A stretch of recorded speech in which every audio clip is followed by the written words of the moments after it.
Okay, in this video, we're going to continue on talking about futures. The title here is Hedging Strategies Using Futures. It's really just more about the details of futures contracts and some of the little nuances you can run into using these things. So let's just go through it here. Yeah, in a previous video, I talked about the farmer and the Frito-Lay, say, for example, and they're agreeing to exchange corn in the future. And I showed how if you use these futures contracts, you can lock in your cost per bushel today, right? And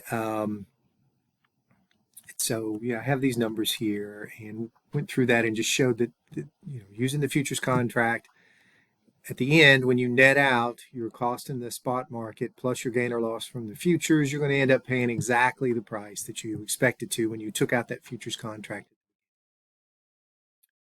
right? And that's true as long as we make the assumption that you can close out this contract at a time when the spot price and the futures price are the same.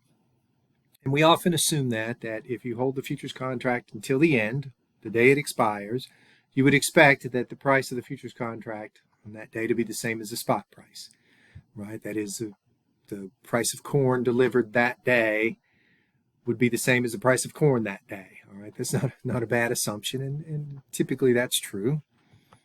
Okay, and so we call this a perfect hedge. Everything works out just the way you expect. You could use exactly the contract you want to use, and you can hold it until exactly the expiration date.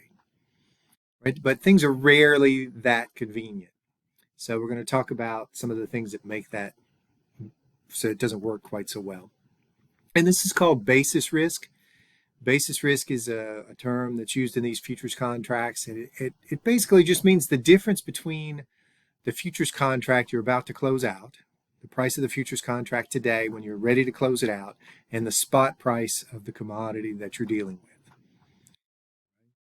So, if those are not the same, they provide what's called basis, and that means your hedge isn't going to work exactly the same. Now, there's several sources of this. One is I've got an example here of orange juice and pineapple juice. There are contracts out there for orange juice futures, right? However, if you're dealing in pineapple juice futures and you want to hedge your position, they don't have contracts on pineapple juice, or at least they didn't, to my knowledge. I don't know that they've come up with any since I last checked. All right. So, you say, well, if these prices tend to track each other pretty well, that is, when orange juice prices go up, pineapple juice prices typically also go up, and vice versa. If they move together, then I can use orange juice futures to hedge my position in pineapple juice.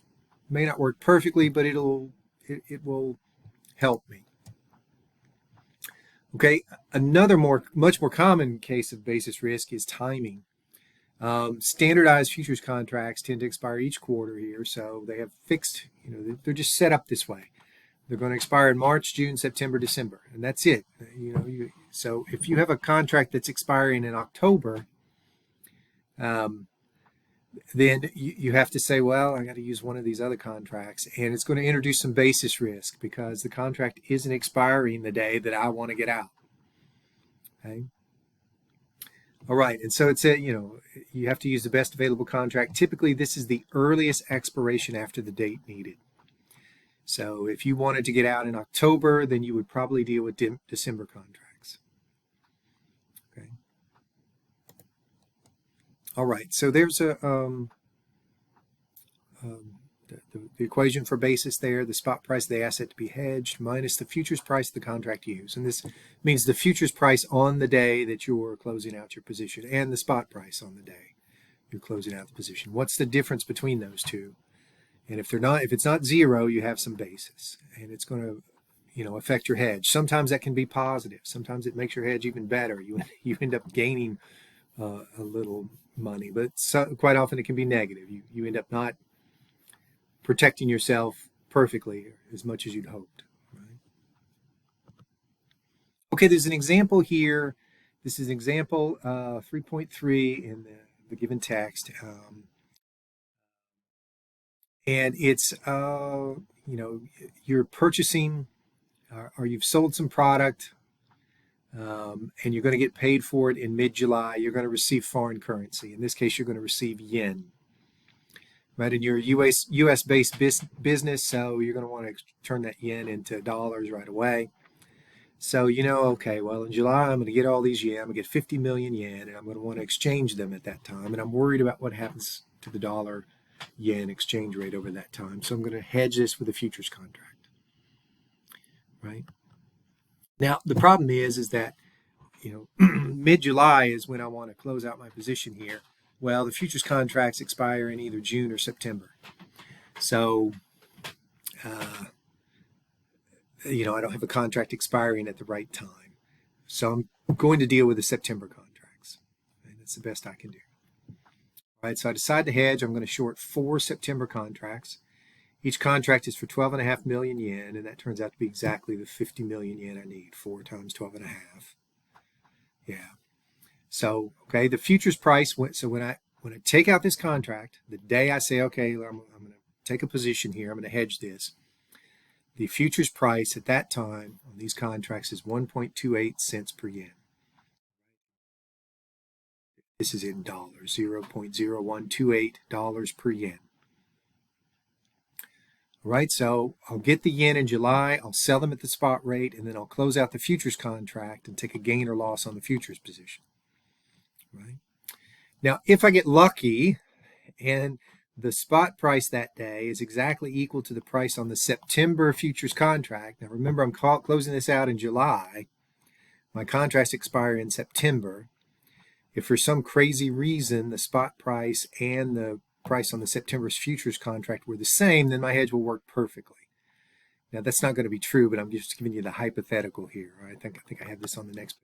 So this is a hypothetical. Well, if there's no basis, I'm just proving to you how this would work with no basis. It'll work perfectly. You'll get just the number of dollars that you expect when you take out this futures contract at that end.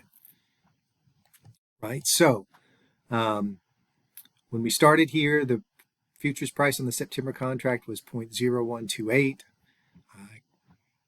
Through until July, I received the yen. Okay, on the day I receive the yen, the spot price is 0.0122. So I can sell the yen in the spot position and get $610,000.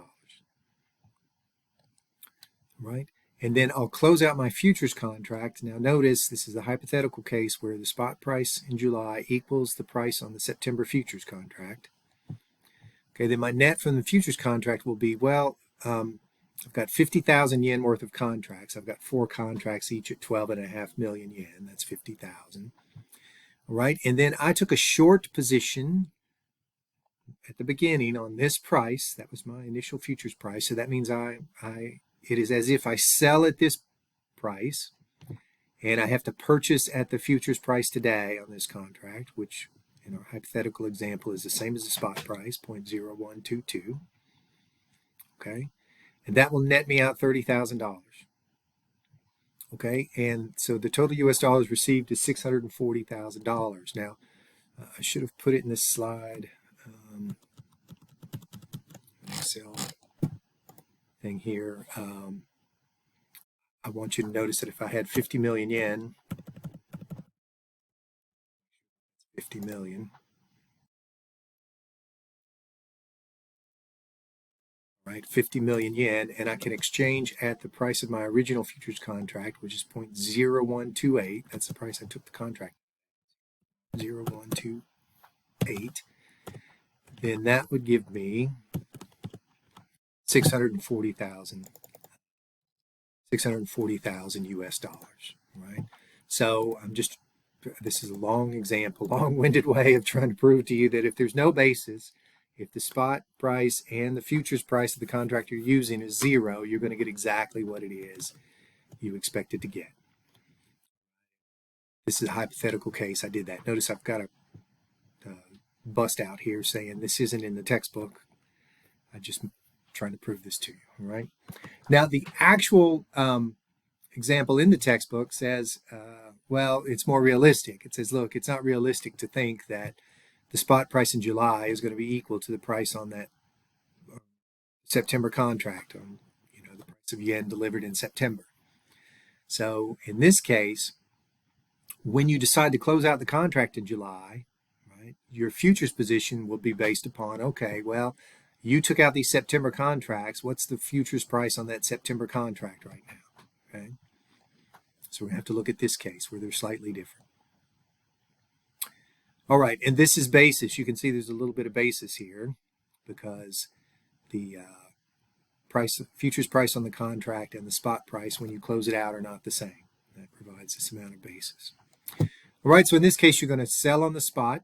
So you'll take your 50,000 yen, you'll get the 0.0122 for the yen, you'll get $610,000.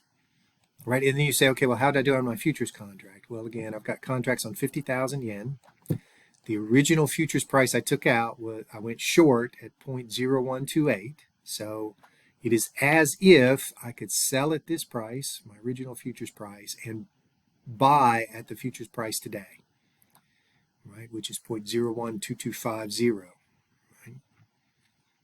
And that gives me a gain or loss on my futures contracts there of 27,500. And when I add those two together, my total US dollars received here is 637,500. All right, so that's just saying, look, the hedge didn't work perfectly.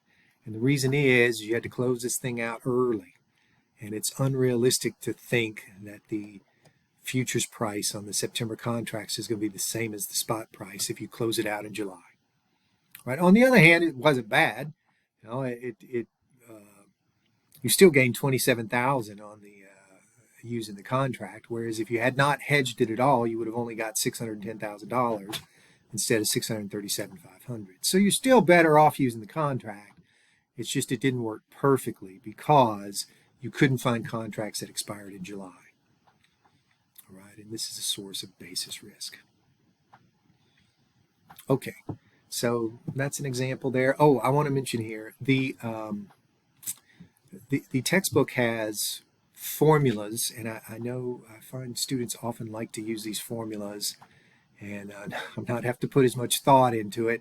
And that's fine. If you find you can use the formulas, that's fine. I'm not a formula guy. I tend to try to just think through the process of how these are going. I believe on the next slide here I have. Yeah, on this next slide, I'm going through a lot of bases here to prove to you that my method, where I just look at, well, here's your spot position, here's what's going to happen in the futures position, here's the total you receive, all right? That will turn out to be the same as using the formula in the textbook, which is this right here, all right? And so they have formulas there, and I do find students prefer to just cut through all this nonsense and use the formula that's given, and that's okay if it works for you.